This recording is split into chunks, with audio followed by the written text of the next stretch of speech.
হিন্দুদের আস্থা নিয়ে খেলা করছে, হিন্দুদের আস্থা নিয়ে খেলা করছে এই জেহাদিরা। দেখুন মাংস পার্সেল করছে, এই একটা ঠোঙা পাওয়া গেছে, আর বাদ বাকি যা ছিল মিনিমাম 20-25 কেজির মতন সেগুলো বাড়ি বাড়ি গিয়ে দিয়ে এসছে। আর একটা ছিল ওটা পালিয়েছে, আর এটাই ধরা পড়েছে। এটা ধরা পড়েছে। এর বাড়ি কোথায়? এর নাম কি? খোকন মোল্লা। বাড়ি কোথায়? উকুশপুর। উকুশপুর না টুকুশপুর? না না উকুশপুর।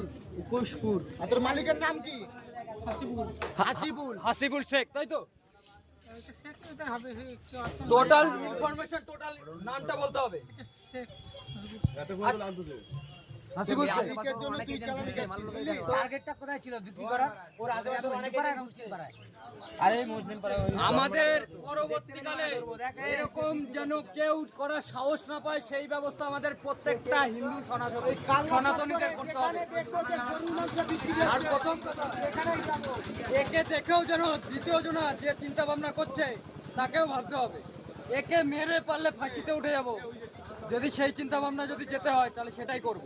আমাদের গোমাতাকে যে মারবে, যদি এদের ধর্ম হয় যে আমাদের গোমাতাকে কাটা, তাহলে আমাদের সনাতনীদের ধর্ম হচ্ছে গোমাতাকে যে কাটবে তাদের কেটে ফাঁসিতে ওঠা। এটাই হচ্ছে আমাদের ধর্ম বা এটাই থাকবে। আর প্রথম কথা, পরবর্তীকালে এই কাজ যদি কেউ না করে সেই ব্যবস্থা আমাদের প্রত্যেকটা সনাতনী হিন্দুদের নিতে হবে।